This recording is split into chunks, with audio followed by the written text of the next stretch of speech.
Hello, everyone. I'd like to welcome you to the Learn the Secret to High NLP Performance, High Performance NLP, if you will. I'm Dr. Will Horton. I'm considered the world's leading NLP trainer. And it's always my joy to bring you these fast and fun things that we do. So, first thing I'd like to do, of course, is what would happen if you could learn the true secrets to high-performance coaching now. Let me get started with, as I always do, basically it's no secret that most NLPers and hypnotists have no true training in sports and performance coaching. And when I say that, I mean either coaching or sports as a coach. So they're coming in kind of blindly.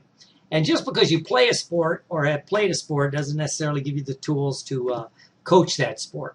Now, most of us dream of working with athletes when we get in this field. It's something we hear about. It is one of the few areas that clinical psychology actually highly recommends NLP and hypnosis is in the sports and performance world. You know, I was at a conference, and a state psychological conference for my license. And, of course, I took all the seminars I could for sports. And, you know, they constantly talked about some hypnotic techniques and NLP techniques and things like that. So in that arena, it's used a lot. So we dream of working with this. But, you know, most of us don't get the training, right?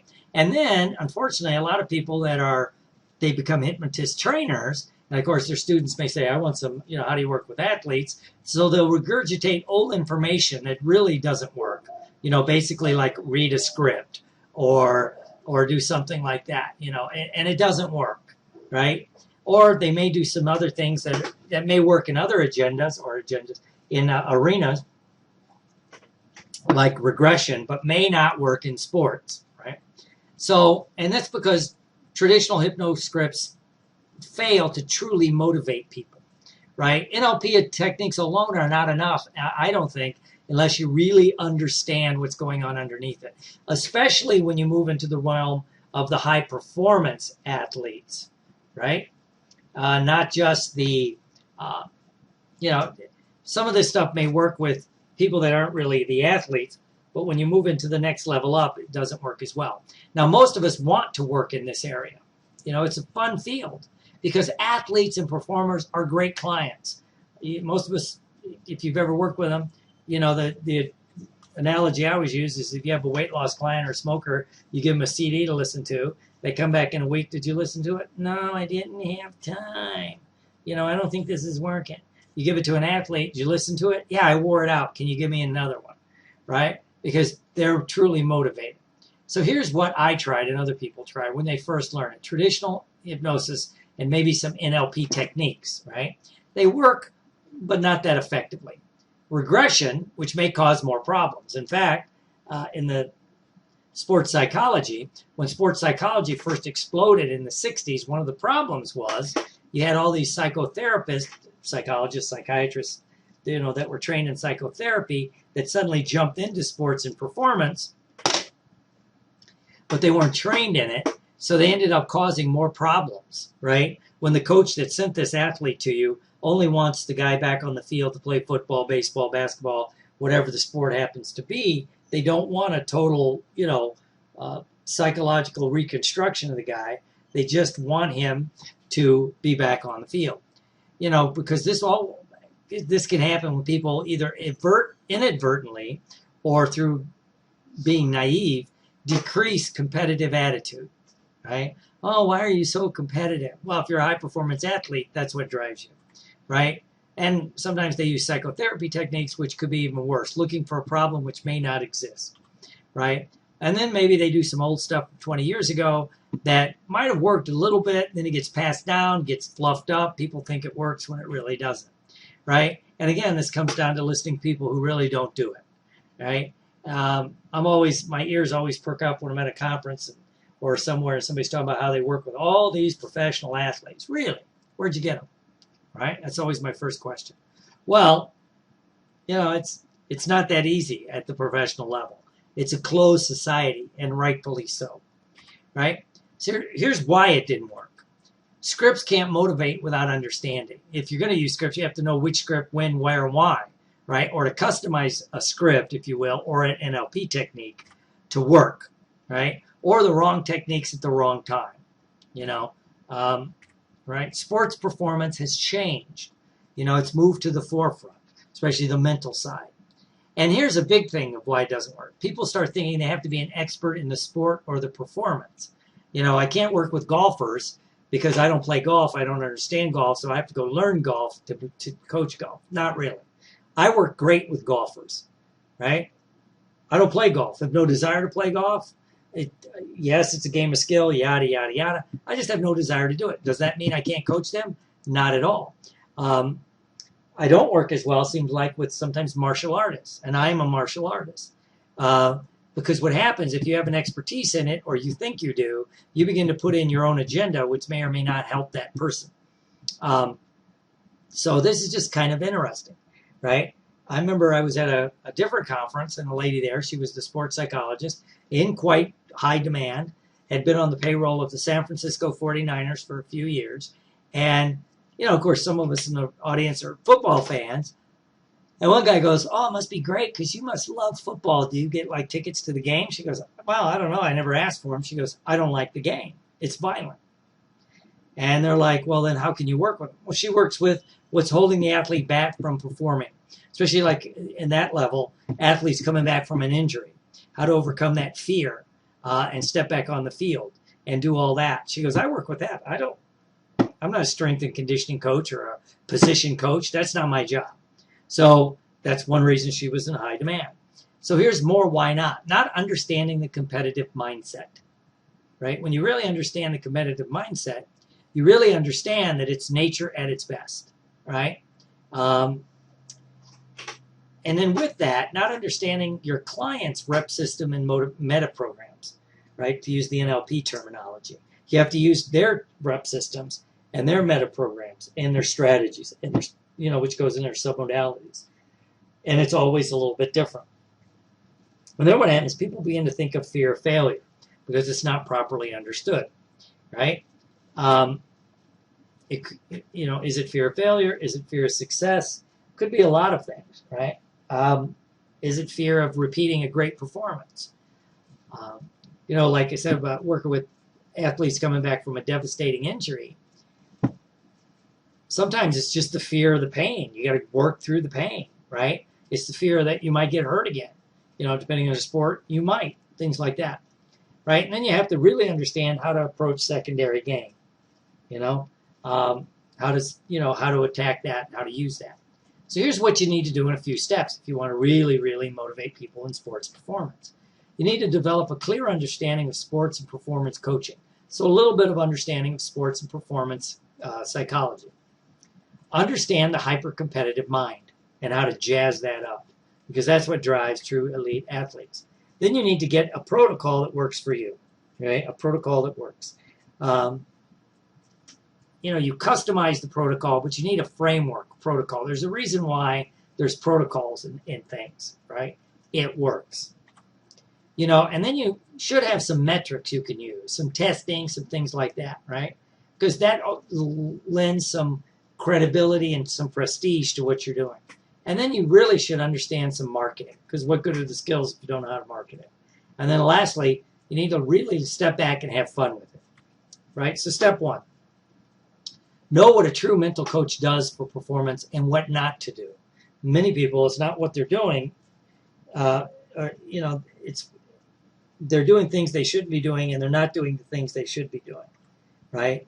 And get some insight into what you want to do in this area. What kind of athletes you want to work with?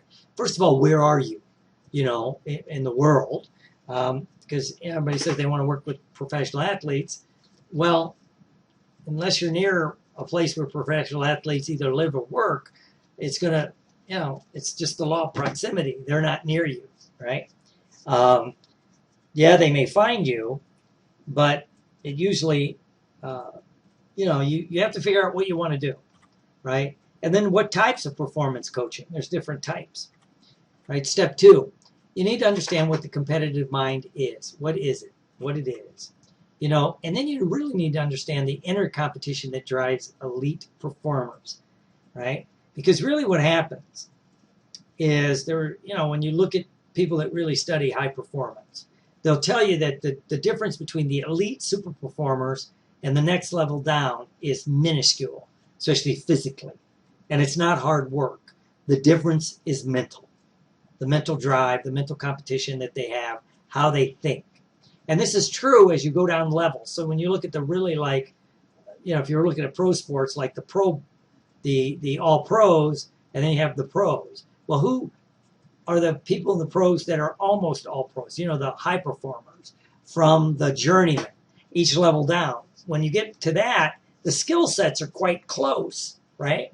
And then, yes, you got genetics and things like that might come into play. But it's always the mental side that makes the people move up a level, right? And then if you really understand the hyper-competitive mind, you begin to understand why good is not good enough, right? And when to really maybe reprogram that, right?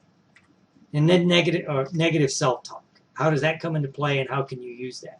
And always remembering that for some athletes, negative self-talk is not a bad thing because it motivates them to move harder, right? Step 3, you need some tests that can help you to understand. Understand your client, understand what you're doing, some metrics, if you will, because then it gives you a baseline, helps you do some things. Your client can use it. They can understand it. It also adds some credibility. Also, you need to really understand and set clear, measurable goals, right? If they come in and they want to play golf better, well, what does that mean, right?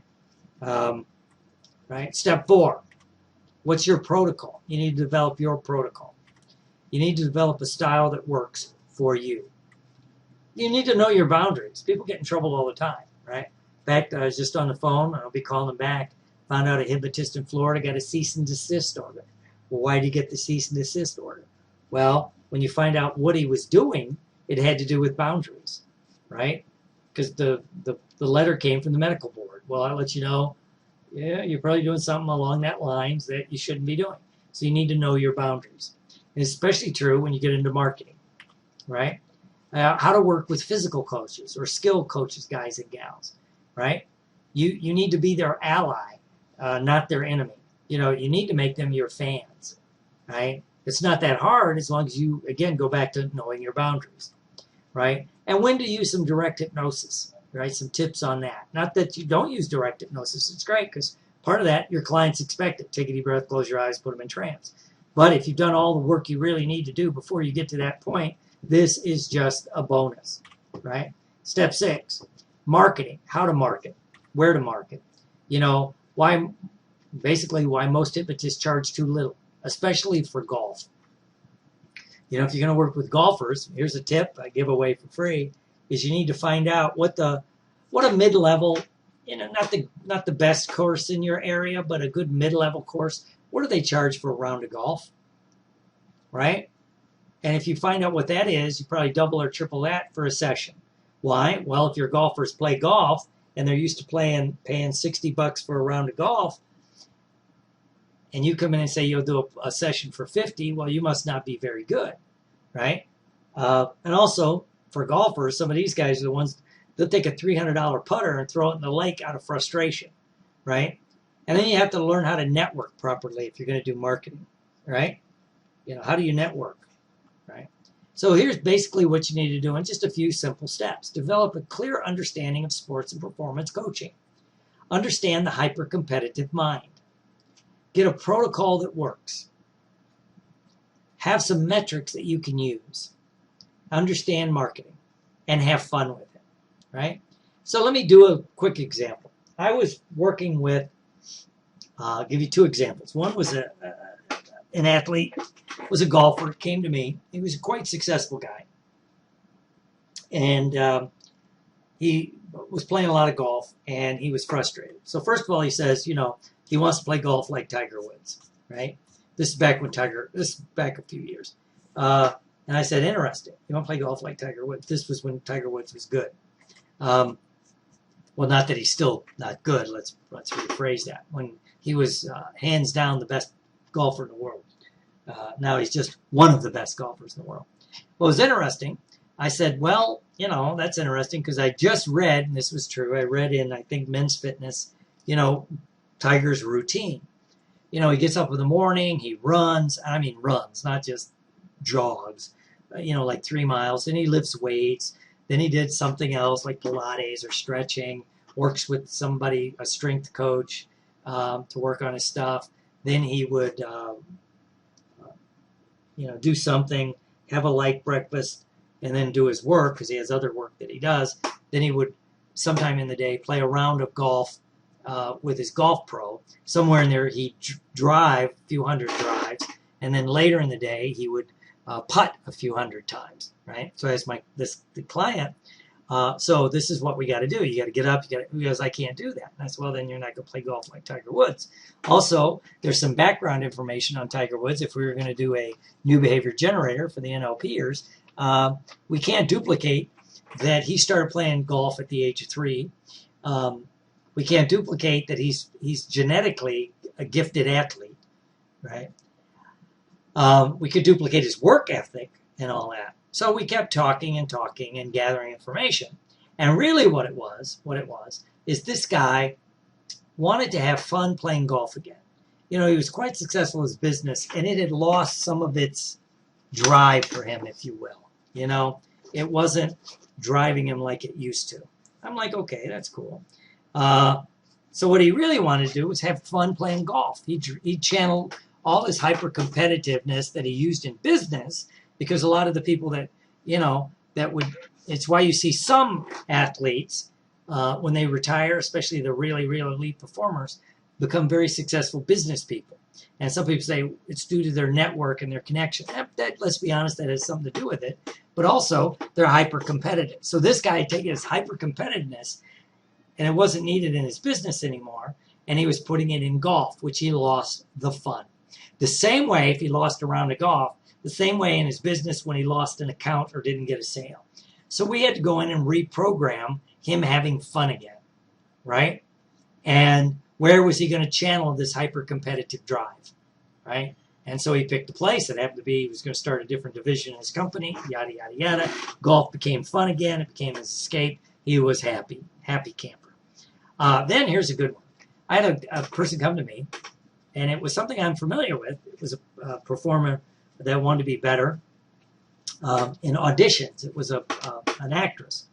And she would, when she auditioned, she would freeze. This is not uncommon for most actors and actresses, right? Because auditioning is a horrible process, right? For most people. Well, she wanted to be better at auditioning. So, you know, we could have done this. We could have done a lot of things. After really talking to her, right, what it was. And, you know, you could attack it that, you know, are these people judging you when you walk in? Yes, they're judging how you look. They're judging your talent. They're things beyond your control. Your height, your weight's in your control. But your height, your weight, your hair color, all the way you look, all of that, you may get screened out even before you start an audition because you're not what they're looking for. That's just what actors have to deal with. It's no big deal. Yes, you could do the part, but I was picturing a 6'2", blonde-haired, blue-eyed, muscular guy. I'm sorry, you're 5'9", dark hair, dark eyes. You're not making the first cut. You could do the part greatly, but you're not going to make the. Okay, actors know that. Well, now what are you going to do? Well, we don't want to go in and take away her hyper competitiveness. She was a hyper competitive performer. That's why she would take classes, you know, acting classes and, you know, singing, dance, and all that. Well, if we went in and, you know, I talked to one person when they work with someone like that, they went in and tried to tamper down their competitiveness, which is like, well, it made the person kind of like lethargic, right? Well, you don't want to do that. So, and you can't take away the fact that, the absolute fact that, yes, you're being judged by a lot of those factors, right? And, you know, but she had translated that into negative self-talk of I'm not good enough, right? And so we did. We went in and, you know, we used a new behavior generator. We found a model she had. And we talked about how does this person think about auditioning. And she went and found out how that, which is kind of cool. She found out how does that person think about auditioning, right? Well, that person, her thought process, so if we'd have done a new behavior generator, it wasn't being more talented as an actress, it wasn't singing better if it's a musical, it was you know, when the person she went to model, why this lady would go to all these auditions and not be devastated when she got the part, this lady would walk into an audition thinking, what can I do for these people? Can I help them? Can I solve their problem? Right? And then with that was the subtext as she's thinking this walking into audition. Like, you know, well, it depends on if I'm physically the type that they're looking for. Or are they open? Have they decided yet? Maybe her job is to make them move beyond that they want a statuesque blonde showgirl when she would work fine, right? And so she went in with a different mindset, which changed her aura, which changed her attitude. And she got cast in parts, this lady that was modeling. One reason she was modeling her, she knew the lady, and the lady said there's many times she got cast in a part, and later on the director or the casting director would say, you know, you weren't what we were looking for, but there was something there. And maybe it wasn't that, oh my God, rather than, am I good enough? It's like, can I help you? Can I get you to move beyond what you're already thinking? You know, and this lady, had kind of been into this kind of thinking, which is, you know, if you always do what you always did, you always do what you always got. So she said, you know, and she'd say things like that. You know, I don't know if you already have an idea in mind, but hopefully you can move beyond those limiting thoughts and, you know, be open to some new things. And whammo. So we modeled that, and we modeled a couple other things with the new behavior generator. And the lady's attitude changed when she walked into auditions, right? And, you know, when she would audition, and I got feedback from her, and she wouldn't get a part, it wouldn't, for whatever reason, rather than what used to be she'd go into depression and feel devastated, now she was like, oh, I wasn't right for it, or they couldn't move beyond their limiting beliefs, yada, yada, yada. She was next, let's go next, right? So what we just did, we looked at a way of working with a couple of typical type problems that a performer would have, or an athlete. I used an athlete, I used a performer. Now, I've worked with some professional athletes. It's a different skill set because you have to be on your game a little bit more, but it's still the same basis, right? So here's what I want you to have: an understanding of your true role. What's your true role as a high performance NLP person? You know, how to work with competition, you know, how to rechannel it, redrive it, right? What are some tests and metrics that you can use? You know, because again, you can't get into too much psychological testing, that's protected. But there are some self-report questionnaires that work quite well for what we do, right? And then what's your protocol? You need to develop your protocol. And then, you know, how to use direct hypnosis and how to work with other coaches. You know, then you need to understand marketing. You know, if you have that, you can put together a nice thing. So what I'm introducing, of course, is High Performance NLP. High Performance NLP. I believe this is the best course on sports and performance NLP and hypnosis available. Here's why. It's different than anything else you've seen available today. Why? Well, experience, background, training. You know, I've been blessed. I got to take some seminars with, before he passed away, a guy named Bruce Ogilvie, one of the guys considered to be the founding fathers of sports psychology. I read, his book, went out to a couple things he was doing, and then I took other classes. I'm also I use these techniques with someone else who learned them, and they helped me overcome a devastating knee injury to go back, and I've, competed at high levels, gold medals in AAU karate, even after the devastating injury. I'm a pretty high performance actor, so that, I'm using my training background and experience, and also the background training and experience in psychology, NLP, and hypnosis that I have. If you don't have this course, this is what happens. You stay stuck. You can get started in about 45 minutes per week. High Performance NLP. Module 1, Module 2, there'll be 6 modules. You'll get a personal phone call where you will work through either a client scenario, or maybe you're having an issue, or just a general question, right? There'll be challenges in that, in the protocol. There'll be checklists. You'll get some extra bonuses. There'll be a community where you can log on. You have lifetime access 24/7. And the total value, if you added up all those things, and you'll see that when you go to the website, is about almost $3,600. And so I'm going to charge $197 because it's an at-home course. There's no expense for me once the course is done. It will be live. It'll be starting soon, probably next week. Yes, next week with the first module. I'll do one module a week. I'll make them no longer than 30 to 45 minutes. Even if I have to add more modules, I'm going to do that rather than make them too long, so you can chunk it down and do it in ways that you can understand and enjoy. So if you go to hyperformancenlp.com, www.hyperformancenlp.com, you'll see the site. You can log in. It's 100% risk-free. If you're not happy, you can get your money back. Of course, you'll lose access to the training and the community.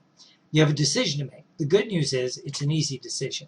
So again, if you go to hyperformancenlp.com, you can you'll see all the information.